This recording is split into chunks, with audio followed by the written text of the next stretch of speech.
Hi, thanks for watching this video. The idea behind it is to give you a sense of the questions the seminar will address and the materials we will cover. And I'm doing this because this seminar is not for everyone. So I want you to be able to make an informed choice. There will be a cap on the number of students.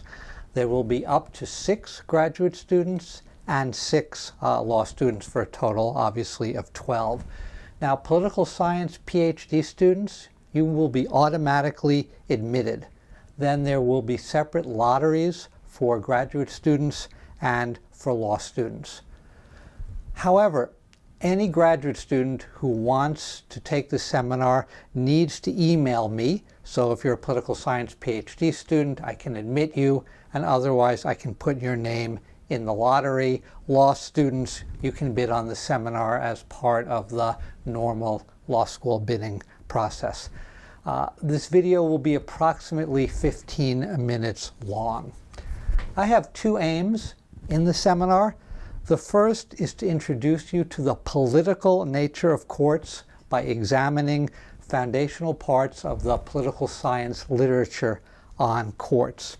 And the second aim is to help you think about intelligent and helpful approaches to the study of political institutions and to provide you with the background and knowledge to make a contribution to the study of courts. The framework with which I approach the materials and teach the seminar is to think of courts not as producers of doctrine, of judicial doctrine, not as pronouncers of philosophy, but as political institutions making political decisions. That is, decisions that allocate resources. By political, I do not mean partisan. The seminar is not case-based. In fact, we don't read any cases. It is based on literature almost entirely on the United States Supreme Court. And this is unfortunate because the United States Supreme Court is hardly the only court in the United States, and it is certainly not the only court in the world. So why focus on the U.S. Supreme Court? The reason is that the most interesting theoretical literature has been written about the U.S. Supreme Court. And students who have taken this seminar over the years have taken some of the hypotheses generated by this literature and applied it to courts in other countries. I'll give you a few examples. I remember a law student wrote a very interesting paper taking some of the hypotheses from this literature on the use of judicial review by the Israeli High Court. A student wrote a fascinating paper that became an award-winning dissertation and a book on the independence of the Argentine High Court. There was a terrific dissertation completed last year by a student who got the ideas from the seminar on the role of the Supreme Court of Pakistan. I remember a student who became very interested in the independence of the Wisconsin Supreme Court, and he wrote a paper on it. It won a national award, and it launched his law school teaching career. And a couple weeks ago, I'm giving this lecture in June of 2019, I got a terrific paper on agenda setting in the High Court of Australia. So lots of possibilities to study courts other than the Supreme Court, and to do it well. As the list I just gave may have suggested to you, 5 students whose work started in this seminar have won national awards for that work. I, of course, take full credit for that. What are the requirements? There are 2 options. First option requires 2 5- to 7-page analytic papers and a 10-page take-home final. With the take-home final, I follow graduate school rules, so everyone has a week in which to do it. The 5- to 7-page papers do not require any additional reading, and about a week before they're due, I give you a list of suggested questions and some guidelines for the paper. The second option is to write one of the short papers and then do a substantial research paper, and that paper does meet the law school's SRP requirement. The papers can be very varied in the questions they ask. I do have one requirement, and that is that the paper have an empirical component. Empirical does not mean statistical. It does mean that the paper can't be entirely doctrinal, because this seminar is all about thinking about courts in non-doctrinal ways. And an important requirement is class participation. This is a seminar, and it only works if students do the reading, do it thoughtfully, come to class with questions. The way I organize the seminar is that I tend to lecture for the first part of each class, and then we have a discussion. The lectures place the literature I've asked you to read in context, and they often provide additional data. The readings are pretty heavy.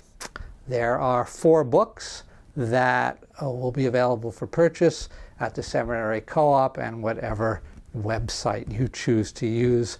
And then there are many articles, all of which I make available through Canvas. You don't have the syllabus in front of you, but let me tell you a bit about it. The way it's designed is it builds from an empirical base to more theoretical concerns. And what I want to do is tell you very briefly a bit about each topic or theme. And on the syllabus, again, which you don't have in front of you, for each topic I have a listing called Resources and Further Readings, and it's often dozens of additional readings. I don't expect students to do them. They are there for students who become more interested in the topic and say, well, what else can I read? And there they are. The first topic is trying to understand when courts succeed or fail. And we do that by reading a wonderful book by Robert McCluskey called The American Supreme Court. This book is in its 6th edition, and that says something to you. It's actually a historical study of the U.S. Supreme Court, and it has a theory of when the court succeeds or fails. And of course, one of the questions we'll ask is, what are the strengths and weaknesses of this theory? And then students often take the theory and apply it to courts in other countries. Second topic is judicial selection.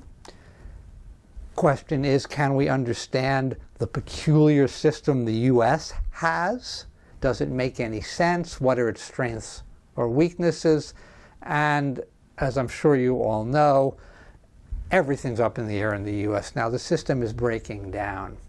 And so part of what we'll do is try and get a sense of the history and maybe why it's breaking down.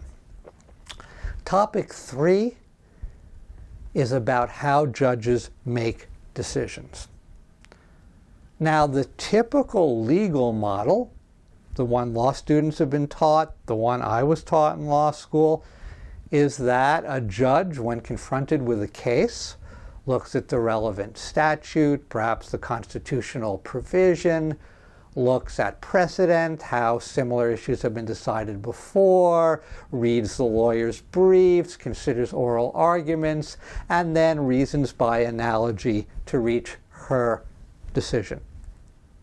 Political scientists say that's a load of crap. It's not how judges make decisions. And so this is a very important and very interesting literature. Sometimes we end up spending 2 classes on it.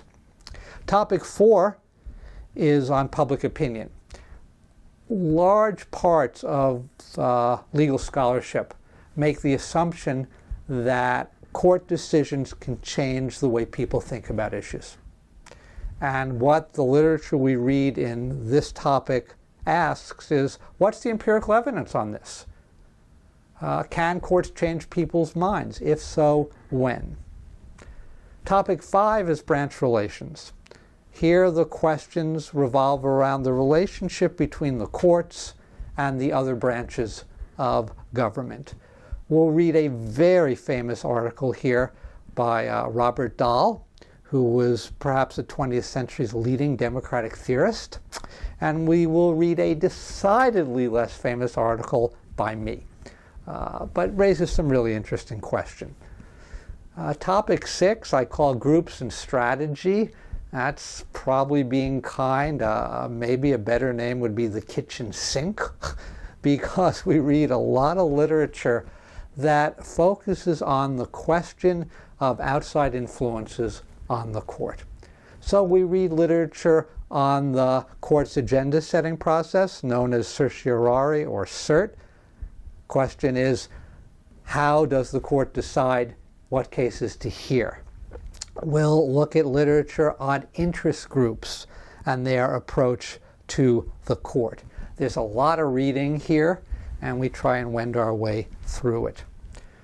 Topic 7 is called strategic action.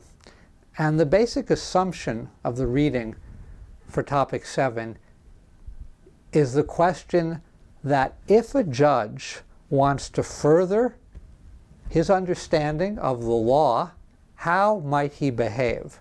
And to get at that, we read a wonderful book, The Choices Justices Make by Lee Epstein and Jack Knight. And this often ends up being one of the favorite readings for students. As I think you can see, it's a very short book, and it is outrageously expensive. So if you're going to take the seminar, see if you can find a cheaper copy. But it's a very good read. Topic 8, we look at the question of whether judges are capable of making good policy. And we read a classic book here, or most of it, by Donald Horowitz called The Courts and Social Policy. And what Horowitz argues is that courts are institutionally and structurally incapable of making good policy. So it's quite a provocative read. And then our last topic asks the question of, are court decisions implemented? A court makes a decision, orders things to happen. Do they actually happen? And we're going to read large chunks of a book I wrote called The Hollow Hope. Can courts bring about social change? So you know from the title what my argument is. So that's the seminar. Now, to be perfectly honest, not all of the readings are scintillating. Unfortunately, some of them do little more than present data. That, however, is crucial to help us understand what actually happens and to provide an empirical base for informed theoretical discussion. The reading is pretty heavy, some weeks in particular, and this seminar only works if students are committed to do the reading and do it thoughtfully. And by thoughtfully, that means not only understanding what authors have done and what their conclusions are, but coming to class with questions. Why did the authors do this? This don't make any sense. I don't understand that. A word about me and my background. I'm trained as both a political scientist and a lawyer. I'm a member of the Washington, D.C. Bar, which meant I passed a bar exam. And I've spent a long time, well, I guess long time is not quite right, spent a number of years living and teaching outside of the United States. As an undergraduate, I studied in France. I spent 2 years in England doing the equivalent of a master's degree. In 1995 and 96, I was a visiting fellow in the law program of the Research School of Social Sciences at the Australian National University in the capital, Canberra. In 2002-2003, I was a Fulbright professor teaching constitutional law at Xiamen University in Fujian province. That's right across from Taiwan. And most recently, in 2013 and 14, I spent the academic year as a visiting professor in the National Law School of India University in Bangalore, India. And indeed, I have a book coming out on the Indian Supreme Court. Now, who should take this seminar? Law students. You might be interested because this is an approach that's not covered in law school typically. I've been teaching this seminar as a law school seminar since 1990.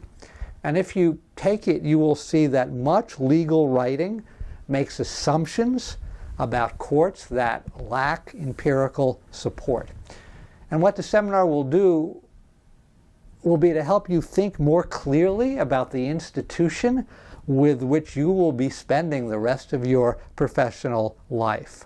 And I think it will help you understand that having a winning legal argument is not sufficient for helping your clients and may not even be necessary. Graduate students, why might you want to take the seminar? Well, it may be an eye-opener. There are lots of interesting questions about courts as institutions.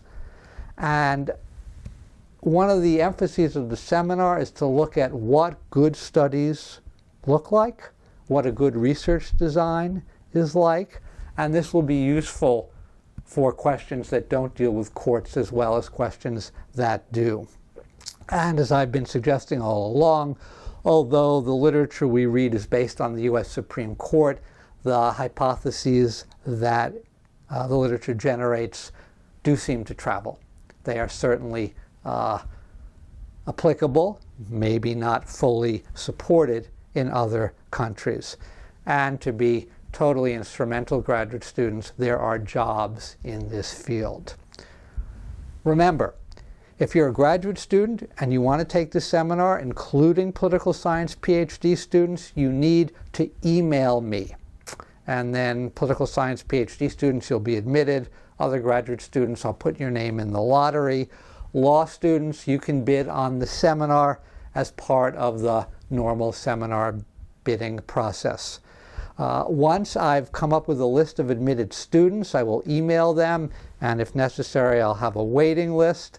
And then I will send out the first reading assignment, because our first class will be a substantive class. It will actually be reading most of the McCluskey book. It, too, is a book that students tend to quite like, and it's a good way to start the seminar. Thanks again for watching the video, and if you're interested in the seminar, we will be in touch.